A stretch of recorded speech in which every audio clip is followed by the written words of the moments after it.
We've all heard of high risk, high reward. Work hard, play hard, the more effort you put in, the more you get out. And on the other end of the spectrum, we've got low risk, low reward. If you don't put any effort in, you'll get nothing in return. But why does no one talk about medium risk and medium return? You know, the person who finds a balance between effort they put into things and what they get out. I'll tell you why. It's because it's a sweet spot. It's where you want to be and no one wants to tell you the secret. And I'm not talking about just money. I'm talking about your career, your relationships, your habits, your ambitions. Every area of life has its extremes. And in almost every single one of them, the person quietly sitting in the middle is the one actually winning. Here's the thing about extremes. They make incredible stories but terrible strategies. Turn on any content, YouTube, TikTok, Instagram Reels, and it's either I quit my job, moved to Bali and built $1 million business, or it's someone telling you to keep your head down, don't rock the boat and be grateful you've got a pension. One of them is selling excitement and the other one is selling safety, but neither of them is selling you a life. The hustle or die crowd will tell you that if you're not going all in, you're not serious. That comfort is the enemy, that sleep is for the weak. These are the people who burn out at 32, alienate everyone around them, and then write a book about it. And the people on the opposite end, the ones who never take a risk, never back themselves, never try anything that might not work, they're safe,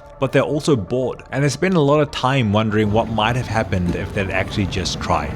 The extremes make great content, but they're terrible ways to live. So where does that leave us? Medium risk, medium return. Let me tell you about it. When I say medium risk, I'm not describing a compromise. I'm not saying settle for average because you're too scared to commit either way. Medium risk is a deliberate, intelligent position. Let me explain what I actually mean. In life, medium risk looks like leaving a job you hate, but only once you've got something lined up. Starting a side project, but not remortgaging your house to fund it. Saying yes to new experiences, but not blowing your savings to do it. It's ambition with a seatbelt. It's not reckless or paralyzing. It's calculated. And do you know where we see this the most?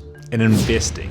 Now you may think investing is all about high risk, high returns, and that's what you see in the media. But in reality, the ones who win in the long run are the ones who are steady-handed, who are medium risked. Medium risk means putting your money into assets with a long documented track record of growth, while accepting that in any given year the value might dip before it goes up. Here's what the life version and the investing version have in common. They compound. Every good decision you make on a medium risk builds from the last one. The career move that wasn't reckless but wasn't timid either. The relationship you invested in steadily rather than either smothering or neglecting. The savings you grew slowly rather than gambling or ignoring. It all adds up quietly over time, significantly. Let me give you 3 people that have got the same starting points, same time horizons, but different approaches. Chad goes all in, maximum risk, maximum effort, no balance. Some years he's flying, some years he's completely falling apart. In investing, studies show the average active retail trader ends up significantly less than they'd have got from the time leaving it alone. Once you factor in bad decisions, fees, and psychological mistakes we'll get to,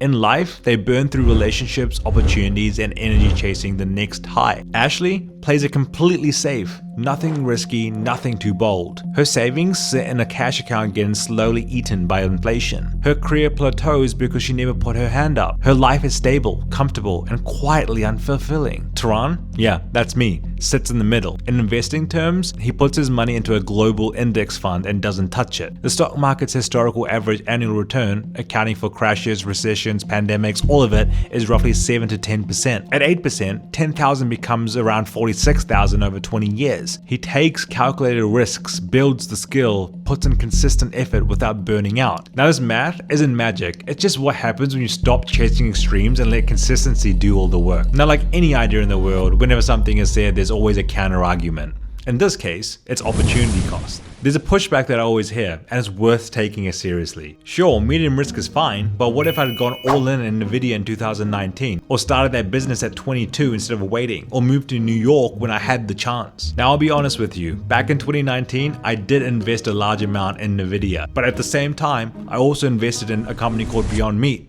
Yeah, remember Beyond Meat? Because it's irrelevant right now. It was a plant-based burger company that was going to revolutionize food as we know it. I bought near the top, watched it fall off a cliff, and I'm still down on that position. So yeah, I could have just told you the NVIDIA story and how I made so much money. But at the same time, I also did pick 2 other stocks that didn't perform as well. Overall, I was up, but honestly, I got lucky. Now this is true for life too. For every I quit my job and it worked out story, there are 20 people who quit their job and it didn't, and they're not making content about it. That's why I haven't quit my job yet. yet. The survivorship bias is everywhere. The opportunity cost argument sounds compelling because you can always look back in time and find the perfect decision. But it doesn't tell you what to do right now. And here's the flip side that never gets mentioned. The opportunity cost of waiting for the perfect moment. Every year you spend searching for the perfect strategy, the perfect timing, the perfect circumstances. There's a year of compounding you're not getting in money and in life. Time in beats timing it. And speaking of time, let's talk about the psychology of this, because the psychology of extremes is exhausting. High-risk people are in constant state of stimulation. They need the next hit, the next win, the next big move. And when it doesn't come, when the market drops, when the business stalls, when life doesn't deliver, they spiral because they've built an identity around momentum, and momentum always stops eventually. Low-risk people have a different problem. They're so focused on avoiding loss and they never really engage with life.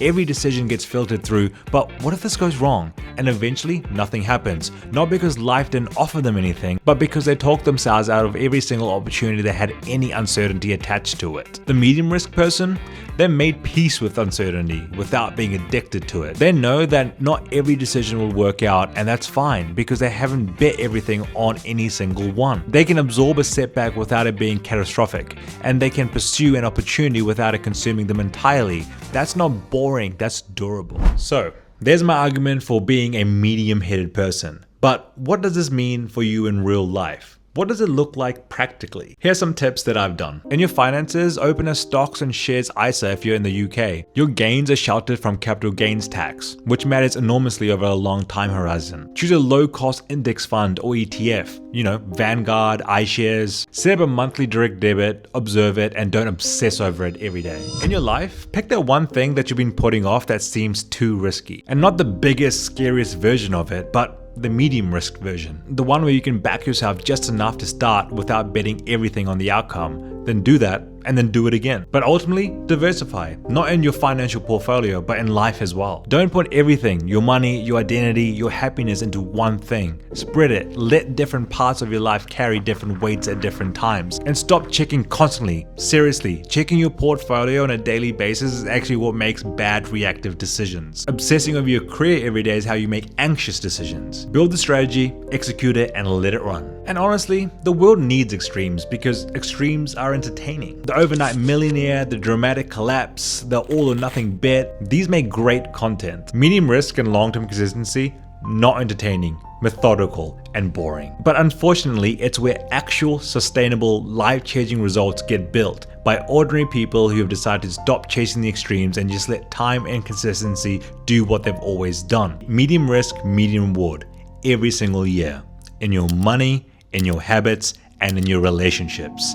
That's the play. If this made you at least 1% smarter or more informed, give me a like and subscribe. I try and make these videos to at least educate the world in some topic in one way or another. So until next time, see ya.